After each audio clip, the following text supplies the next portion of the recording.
Good afternoon, everybody. And this is Barry Sloan speaking, founder, president, and CEO of Newtek Business Services Corp.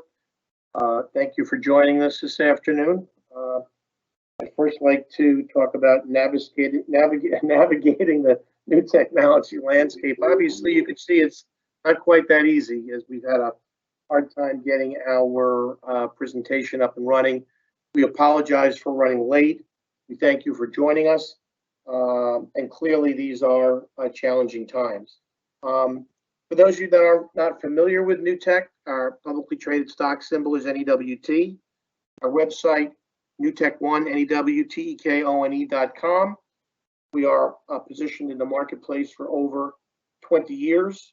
And in doing so, we clearly have got a tremendous expertise, particularly in technology, despite the fact that we had a difficult time producing this webinar today. But we are your technology solutions company. We've got a lot of bright people on the call with me today, including Jared Mills, Jared Ruzzieri, and myself. We'll be talking about all the different changes that we're facing, the challenges relative to managing our operations with the economic challenges, the pandemic, as well as the important concept of mobile computing going forward. I do go to slide number 2.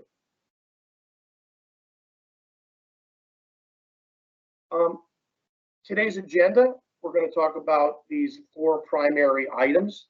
Cloud computing. You can ask 100 people what cloud computing means. You might get 50 different answers. Managed IT services, what it really means to have your IT managed, how to best protect yourself against all the interesting challenges that we've got, particularly security in 2020.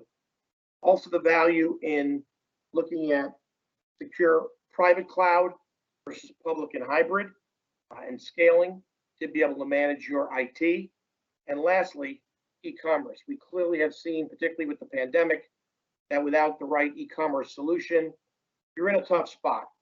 And in order to ensure that your company is viable and optimally maximizing your resources and your product, you've got to have the right e-commerce solution for your company. Let's go to slide number 3, please. What is cloud computing? So, we talked about cloud computing and where did it come from? And we go back in time and we look at, many people think Amazon was sort of the father of cloud computing. When they looked at all of their excess computing power that they had, they said, geez, we probably should try to rent or lease it out. But at the end of the day, when you think about all of the businesses, from one-person consulting companies working out of their home, or enterprise companies that are moving their IT to the cloud, public, private, or hybrid, it really relates to economies of scale.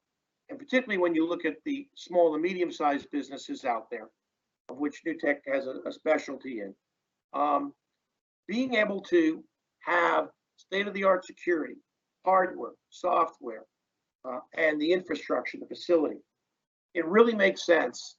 And this cloud computing trend is going to continue, where business owners are better off managing their business and leaving the IT to specialists that have concentrated efforts on the latest security issues, protocol, software, hardware, and making sure that everything is backed up, redundant, and hot at all times.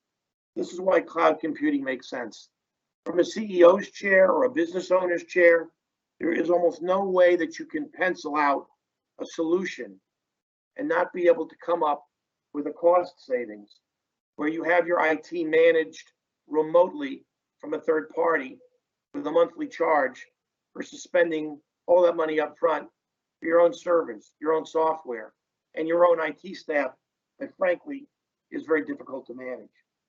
So from a CEO's perspective, moving assets to the cloud helps on cost, helps on security, helps on uptime versus downtime, expertise, and lets you do what you do well, run and manage your business. Leave the IT to somebody else. And that's really what we're seeing with respect to this incredible, tremendous wave towards cloud computing, which frankly, in my opinion, has just begun. There are public clouds, private clouds, hybrid clouds. We manage a private cloud. Mills will be talking about that. Hybrid cloud, having assets both in public and private, and then obviously the big public clouds, the Amazons, the Azures, and the Googles. Slide number 4, we're looking at the trend towards cloud, which is pre-COVID. Look, all you have to do is look at AWS and the growth of Amazon Web Services. As part of Amazon, I think it represents greater than 50% of their profits. It's the big growth vehicle under Amazon. Look at Microsoft. Went from shrink wrap software on shelves to a great, amazing company where its huge growth is coming from its Azure platform. And cloud computing is more important than ever, particularly with security issues and hacking and the sophistication of hacking, as well as cost savings. Ultimately, particularly for the large swath of independent business owners across the United States, and the Small Business Administration estimates there's 30 million of them. They estimate it's 50% of non-farm GDP. Many of these enterprises are still working off of PCs with towers on-prem, servers on-prem, having IT people coming in and out of their shop. That's not the future. Mobile computing is here to stay. Slide number 5. I think that when you look at managing IT, the size of the business is extremely important. There's solutions for 2 to 20. There's solutions for 21 to 100.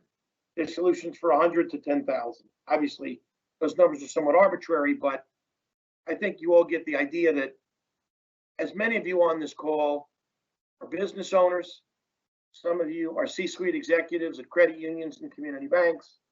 Some of you are C-suite executives at the largest investment banking firms that we know. Some of you are working as trusted advisors in accounting firms, law firms, and have clients that really need your help to manage their IT infrastructure. Architecting the right solution for clients, invaluable. Then the implementation of that solution, and then the ongoing management of that solution. These things are all vital when it comes to improving your security, reducing your costs, which I think when you go through that exercise, you're going to clearly see it does not pay for you to do this yourself. No way, no how. You'll see true efficiencies and economies with capital allocation and getting a cloud provider for yourself that makes the most sense. And with that, I would like to introduce Jared Mills, Chief Operating Officer of Newtek Technology Solutions. And Jared can really give you some very good insight into managed IT services to protect against real important threats. Jared? Thank you, Barry. Thank you very much. And to all of our attendees, thank you so much for your precious time today. If we could please move to the next slide.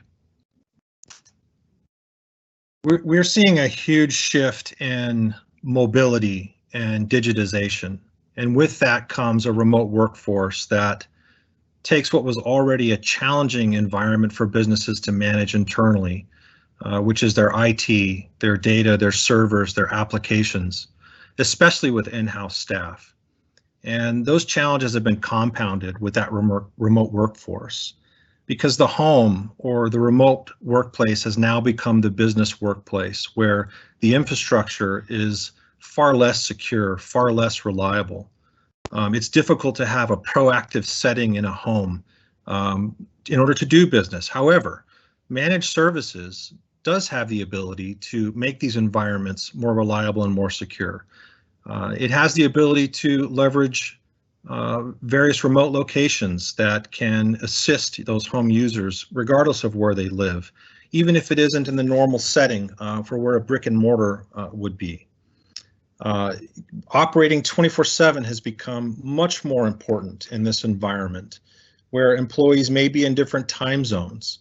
And the managed service provider can assist in a way that no internal or on-premise environment can, especially when it comes to being proactive, which is just so important anymore.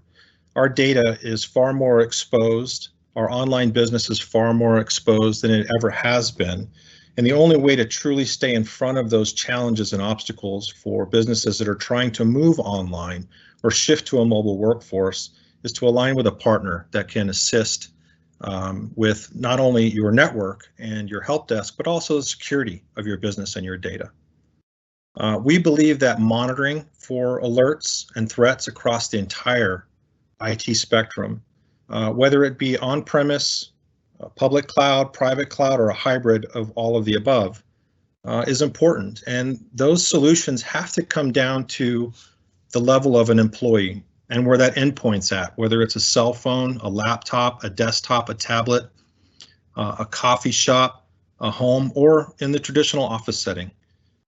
Servers anymore are difficult to manage when they're in a traditional office setting. There's almost no way to get to them if we're dealing with a state that is under shutdown because of the pandemic, or there's civil unrest, or a staff member or an employee has been impacted with COVID, especially if that employee is in IT for the business.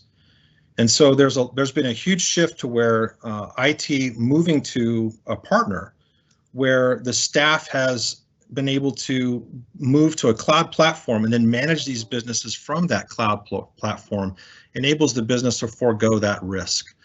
Because the measures have already been taken to ensure that there's little to no interaction between staff. Everything happens online and in an online setting. And that's especially important for your applications and your data. Next slide, please. We believe that awareness is absolutely key to keep a business proactive, especially for online and on-prem data and business applications. So monitoring and the tools that monitor and a 24/7 operations center to watch all of these threats and stay in front of them on behalf of the business, especially outside of a normal 9 to 5 Monday through Friday, is super critical. When you're looking at your backups that run at night, or your websites that are online at night while your normal IT staff is sleeping, the managed services offering is always on. It never stops. It never sleeps. It is in a constant state of proactively observing and reporting and managing what we believe is necessary, which is a 5-layer security approach to protecting data. Ransomware and CryptoLocker are running rampant. We hear stories of businesses going under all the time, and it's very similar to don't wait to buy a fire extinguisher until the building has burned down. Get one now, put it in storage, tell everyone where it's at so that if the small incident pops up, you already have the tool that's necessary to prevent that threat to the business. And that's what the managed services provider can provide, is that fire extinguisher to stay proactive and make sure that those threats are contained. We believe that highly trained certified staff that your business can trust is an absolute mandate to delivering these services. That's typically a burden that a business cannot bear. The cost of entry is too high to maintain that staff, especially for the small, medium business.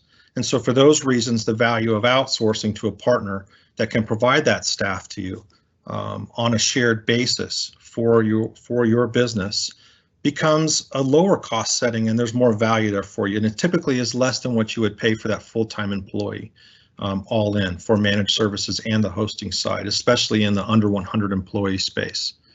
With that platform, every business needs a virtual CIO or a technical account manager, someone who can partner with you and lead your business through not only the current stage of COVID, but also beyond to fully digitized online mobile computing. For those reasons, each account is assigned a chief information officer, a technical account manager to help lead that business. And that's really where the partnership is driven from.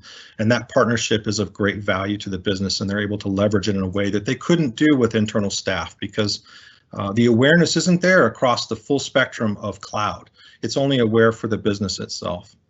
The value is incredible, and the return dollar for dollar compared to a traditional setting or a traditional outsource model it becomes irrelevant. And the risk and burden for that value completely shifts to the managed services provider, where you no longer have to worry about what happens if you can't restore from a backup, what happens if you get hit with ransomware, what happens if the power goes out in your building.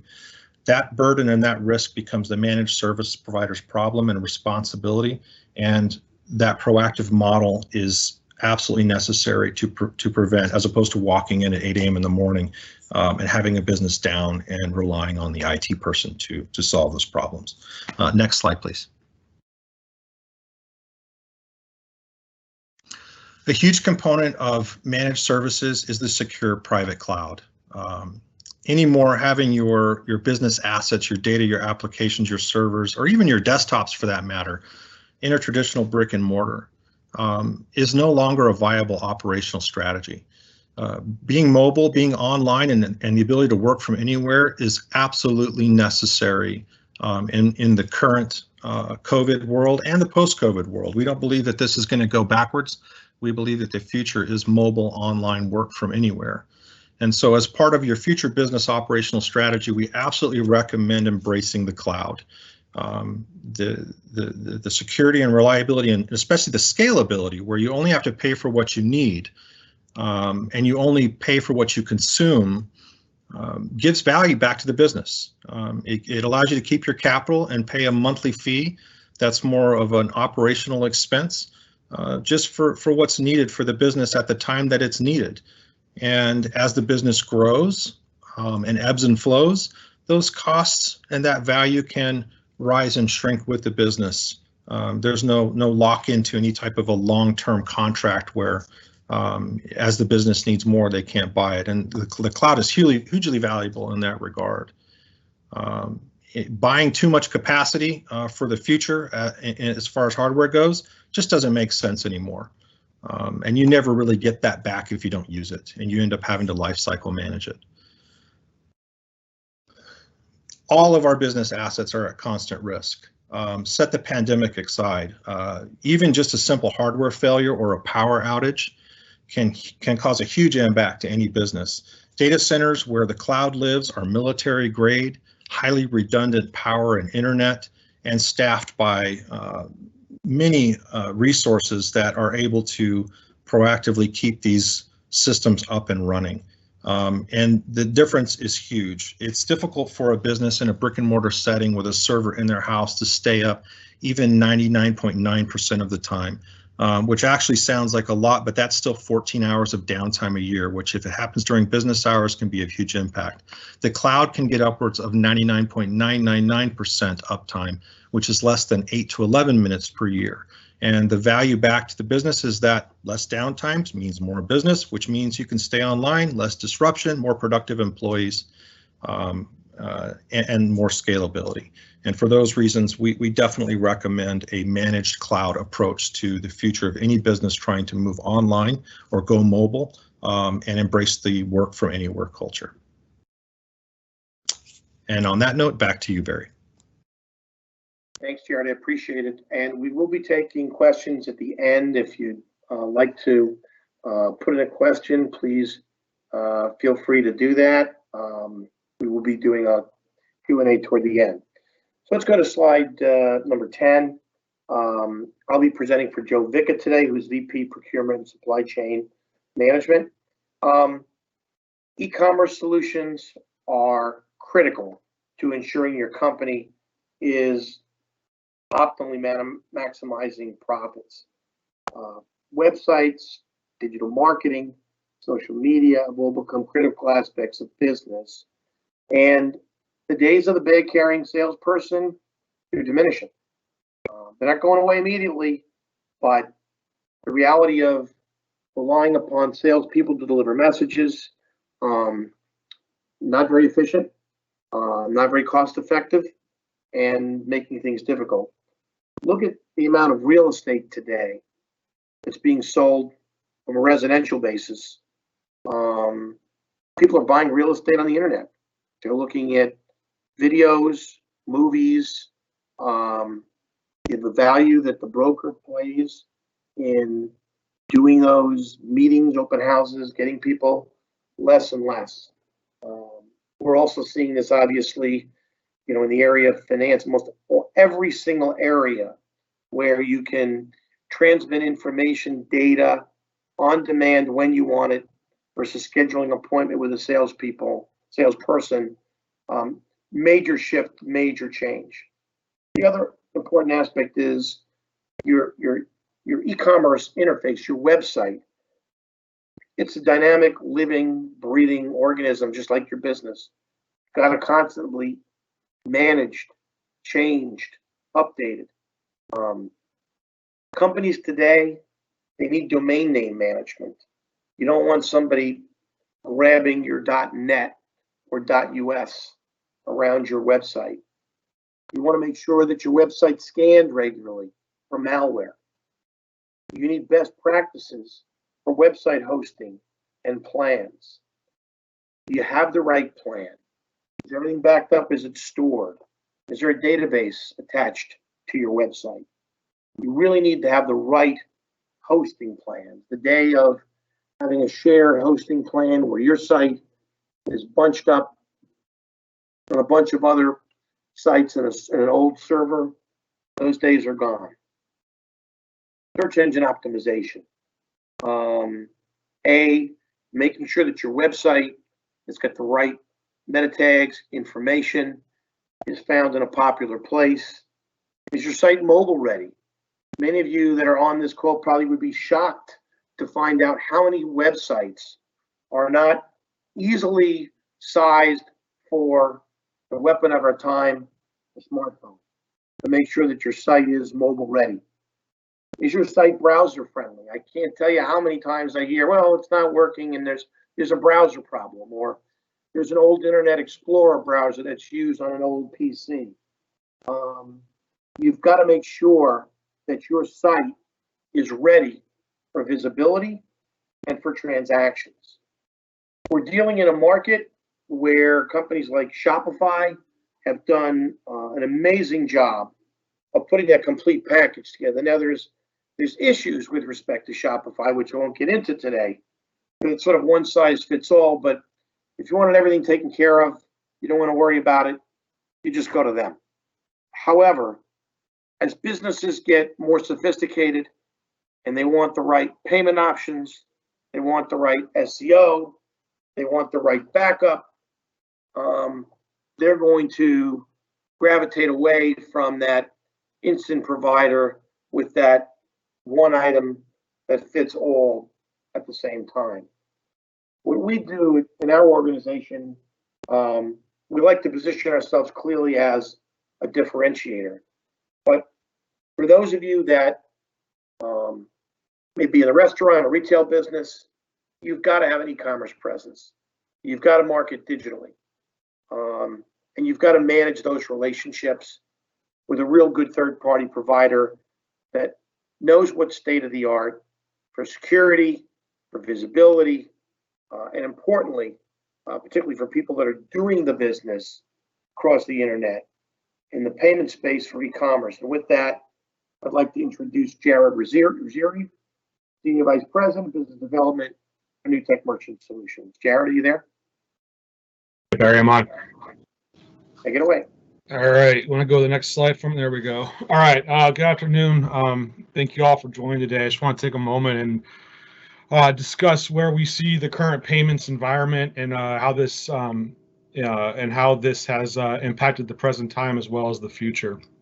So with that said, as expected with the outbreak of COVID, there's been many changes that have affected buying habits, purchasing decisions, and the method of payments overall for consumers and small business owners.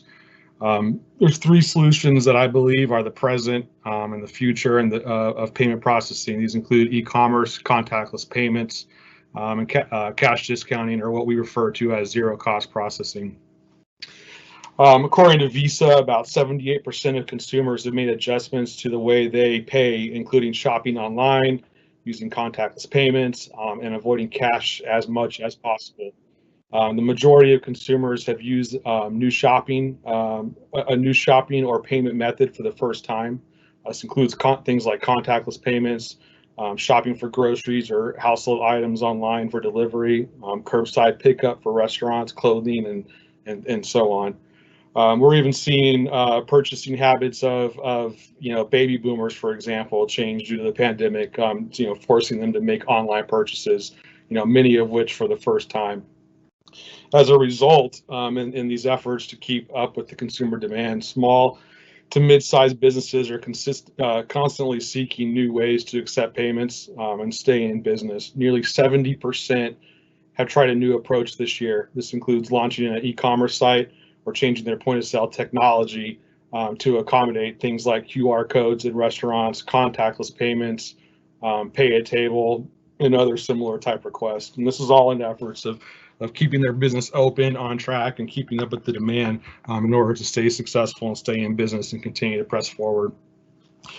I say, e-commerce online to survive. In my opinion, businesses must have an e-commerce site to survive. Recent studies show that about 53% of consumers are shopping more frequently online than they do in store, and consumers have largely migrated to online shopping amid the pandemic. In today's environment and in the future, having no e-commerce site, in my opinion, will likely result in a closed or a failed business. I do think it's important, though, that we keep in mind that the pandemic hasn't been the sole driving force to online purchases and e-commerce sites. E-commerce, it holds many advantages over traditional brick and mortar. It allows you to shop anywhere, shop on your old device, compare prices, research, things like that. It's these conveniences that have caused e-commerce popularity and resulted in enormous growth over the past 5 years alone, even pre-pandemic. The pandemic, however, though, it's greatly accelerated the need even more for brick and mortar stores to transition to an online presence. In addition to consumer demand, this also allows businesses to save on real estate, rent, employee expenses, and so on. These are all important things that are in the environment today. And as a result, the early adopters, even pre-pandemic, they've had a much smoother transition during this time. Something else to consider, I mentioned on here, mobile device is leading the way. It's really around mobile-friendly sites, like Barry just mentioned. Mobile devices, in my opinion, in our opinion, are and will continue to be the most popular for online shopping. And it's really not even close. According to some payment studies I was reading the other day, around 72% of consumers are using their mobile devices to shop. I think of myself, for example, and probably 95% of my purchases are all done through my mobile phone. So I think that the importance around the mobile device is critical, especially in these times. And just to kind of reiterate, the demand for e-commerce, it's not going away. It's going to continue to grow just like it was before the pandemic. 2020 alone is expected to exceed over $4 trillion in e-commerce sales by the end of the year. So important stuff to keep in mind there. I want to go into contactless payments. When I think of contactless payments, I really think about tap to pay, e-commerce, digital wallet, QR codes, apps, pay at table, and so on. One of the biggest changes, which I believe to be the present and the future of payments, is the growing demand and adoption around the use and acceptance of contactless payments. Since the onset of the pandemic, there's been an increase of around 30 to 40% in new contactless card users. Over 70% of those are expected to continue use once COVID-19 passes us. So, those are important stats to think. I mean, at the end of the day, this also is not new technology. This has been around for some time. The ability to accept payments, from in a contactless environment, they've represented a small portion of sales in years past. However, the big thing here, since January of this year, there's been a 69% rise in consumer demand for contactless payment, and what that could be, whether it's contactless card, mobile wallets, tap and pay, things like that. And then when you go to the consumer, the small business owners, 94% expect that demand to continue to increase. So, it's really all about safety first and peace of mind. Many consumers are actually willing to switch to new businesses or places to shop solely due to the acceptance of contactless payments. There's other studies out there that show that, close to half of consumers consider using contactless payment methods amongst the most important safety measures for stores to follow. So I want to move now into the concept of zero cost processing. This is, businesses are looking for ways to meet the consumer demands, lower costs, keep doors open, and prepare for the future. One way that is becoming more commonly accepted is through the idea of cash discounting, or what we refer to at Newtek as zero cost processing. Basically, this is a program which is compatible with e-commerce, contactless transactions, through our technology fee. It will directly add to the bottom line of a business by eliminating the cost of processing the card payment and passing it straight through the consumer. So, what that really means is, for me as a consumer, that's probably a small nominal fee, but to the business owner, that adds up very quickly. And those costs can be dedicated elsewhere to keep the business running, whether it be through rent, employee retention, inventory, things like that. And as a result of the pandemic this year, we've seen a large demand for this program spike drastically throughout the year, as business owners are continuing to seek efficient ways to stay in business. So I guess in closing, from my perspective, once the pandemic is past us, we're likely to see, some go back to their old ways. However, I strongly believe that e-commerce, contactless, cash discounts, things like that are here to stay, and are only going to be accelerated in terms of the demand as we continue to seek faster, safer, more convenient ways to shop as a consumer and to run a business as a business owner. So I think, Barry, I'll go back to you. My contact info is on the next slide if anybody has any questions on this, or if you feel free to email me as well too. But Barry, I'll go back to you. Thank you, Jared. We'd love to open it up to Q&A. Sam or Steve, if you could field the questions and read them off, I'd appreciate it. Yep. At this time, we're going to head into the Q&A. We had some questions come in. First question was, where are your data centers located and why are they located in those regions?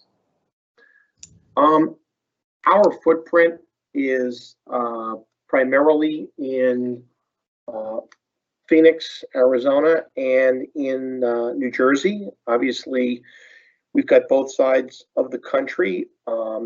Phoenix, obviously in the desert, probably the best place to have a data center. However, it should be noted, we are part of the Align data center system and the Iron Mountain system. And we do have racks of servers in other areas and geographies and manage workloads all over the United States. So I think it's fair to say that our primary footprint is in those two locations, but we can manage workloads everywhere. I will tell you that there's a slogan called a server hugger. There are a lot of businesses that like to know that the server is close by, even though they don't do anything with it. And they sort of insist that it's sort of in their local market. Obviously, you want to be diverse in the power grid. You want to have hot backup, particularly when your data and your information is necessary and essential. And we're very proud of our Phoenix location in particular, where we have most of our workloads, because probably outside of that and Nevada, those are the two best places in the United States to have a data center.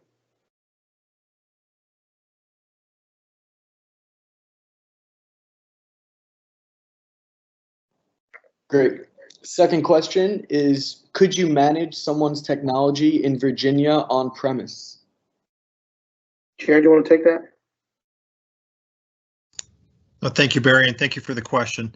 Yes, the answer is absolutely. One of the most important part of our delivery model is we're able to put boots on the ground in any city in the United States within 2 hours notice. but in certain key areas, we're able to get there even faster. We would be more than happy to engage and manage workloads in Virginia. As a matter of fact, that happens to be our third tier for data center hosting within the Align data center scope of data centers across the United States. So the answer is absolutely yes. Thank you, Jared. Third question that came in is, can you insure against cyber crimes, and should you? We work with our business clients in the Newtek Insurance Agency and provide, cyber liability insurance. It's a valuable insurance today. Almost every business should have it. Protects you against really that catastrophic event of a cyber attack. In the payment space, with a payments account at Newtek, you get data breach coverage, which is really important in the event that you get some compromise of your merchant processing activities. So the answer is you should be well versed, and we strongly suggest that if you don't have coverage, you should look into it. It's very inexpensive versus the cost of remediation and the calamity in the event that you get a cyber attack. Great. The next question that came in was, what's the difference between using Shopify versus other providers? Jared, you want to answer that one?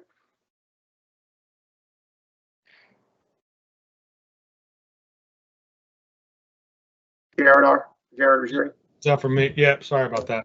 So I'm mute there for a second. Yeah, Shopify is, it's really kind of like that all-encompassing solution that really focuses on the infrastructure, user-friendly, things like that to really build it out for a brick and mortar or online-only store. Whereas others focus more closely on just the payment piece of it being a tool to accept payments. You got Shopify that's really kind of piecing it all together. So I think that that's kind of like the differentiator between them and others. Thank you, Jared. Next question that came in was, how important is consistently changing website dynamics? Well, I think, as we talked about earlier, the search engine algorithms are constantly changing. Businesses are constantly changing. Browsers are changing. And you've really got to make sure that we hear so many times, we'll speak to a business owner and he's, who's your designer? And they go, gee, I don't remember. Have you been in touch with them? No, we haven't been able to find that person. So I think from our standpoint, we design sites, we host them, we manage them, we secure them. It's really important to pick a provider that really is taking control of the site as your partner and is responsible up and down for making sure you've got the right payments solution, security, ability to be found in search, help with that, help with email marketing. Today, a website is an essential part of the sales and marketing strategy of a company. So, and it's dynamic and it's got to be managed. Great. Next question that came in is, I'm an FI thinking about offering e-commerce. Why does this connect to banking function? Could you repeat that question again, Sam? I'm sorry. I'm an FI thinking about offering e-commerce. Why does this connect to banking function?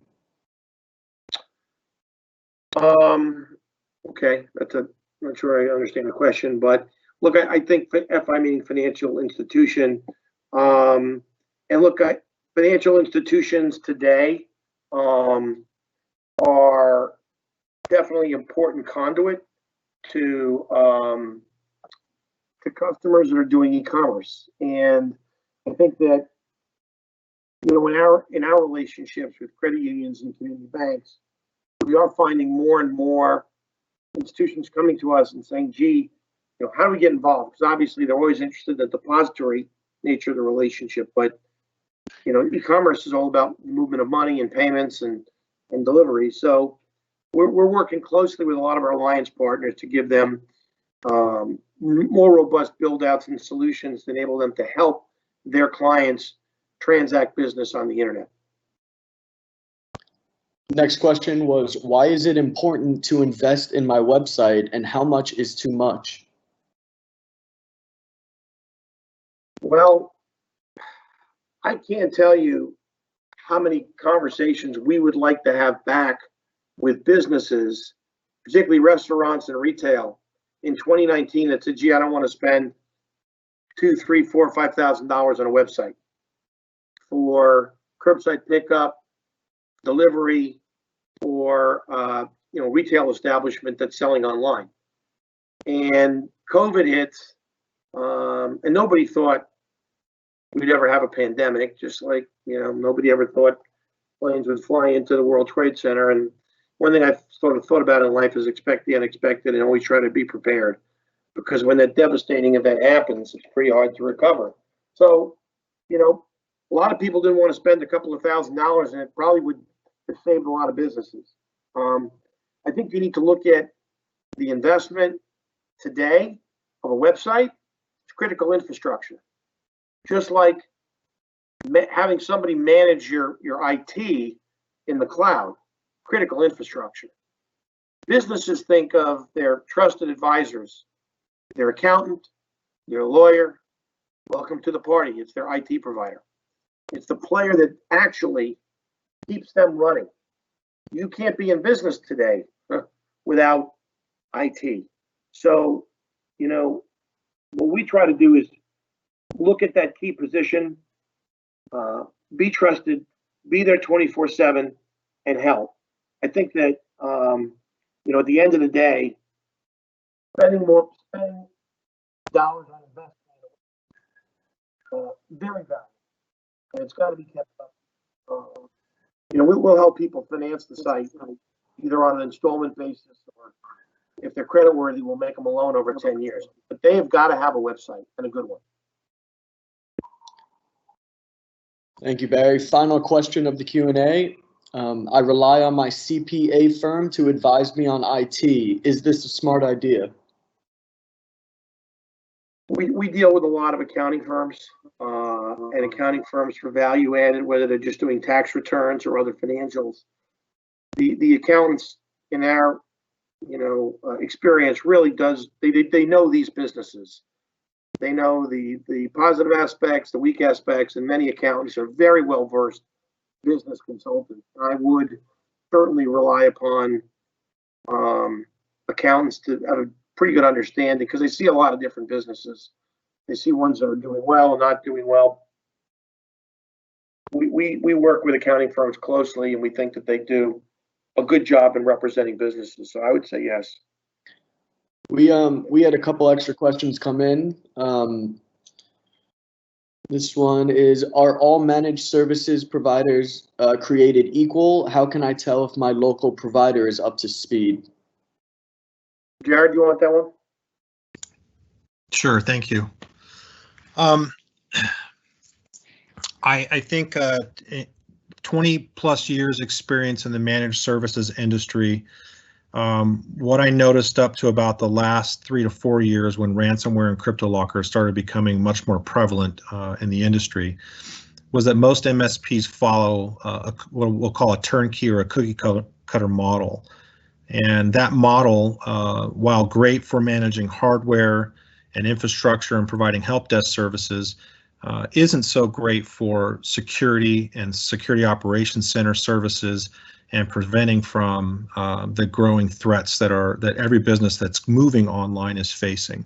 So I would have to say that they are not all created equal. That it's definitely important that you choose wisely, that it's someone that you can trust as an advisor to your business, and that has the references and experience and credibility to back up what they say that they can do.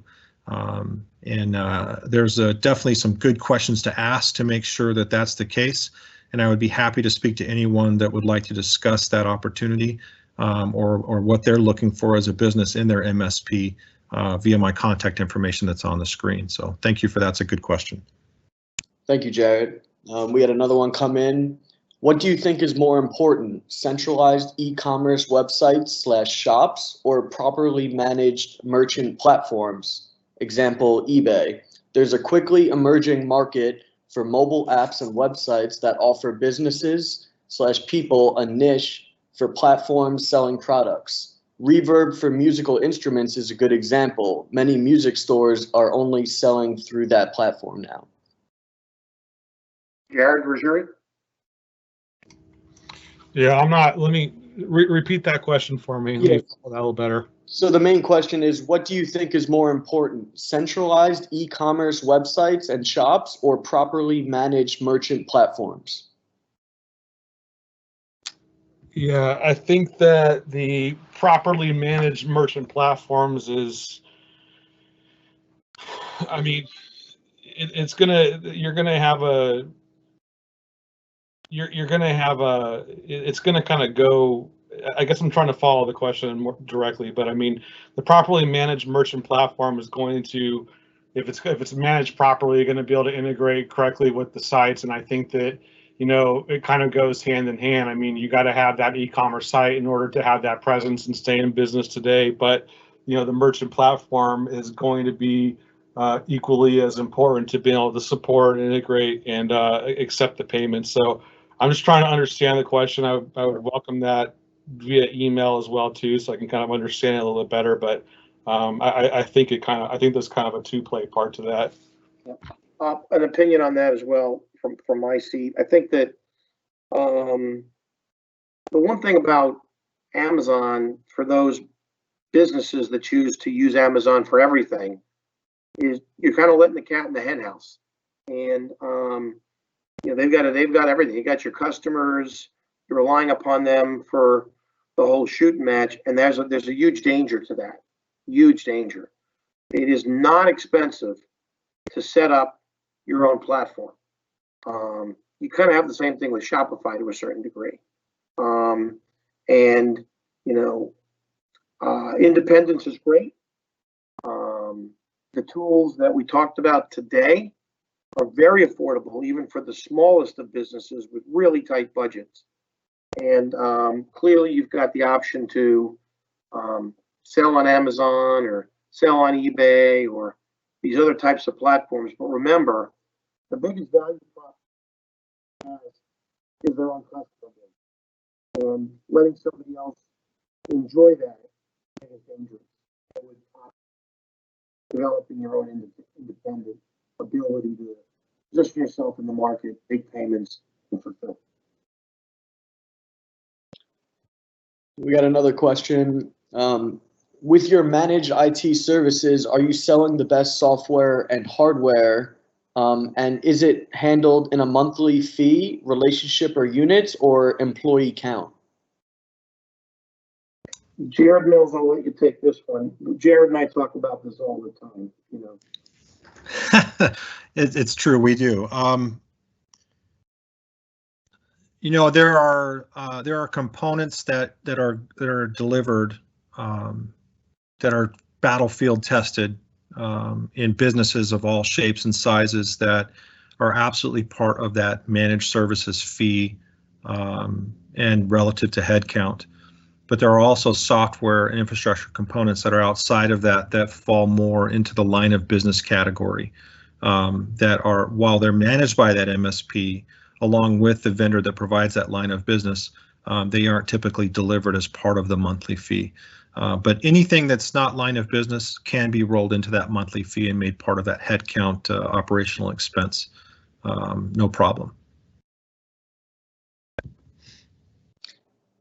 Thank you, Jared. It looks like that concludes our Q&A. Thank you guys for coming. Thank you, everybody. Appreciate your attendance, your and sorry for the delay. Thank you. Thanks, everybody. Thank you.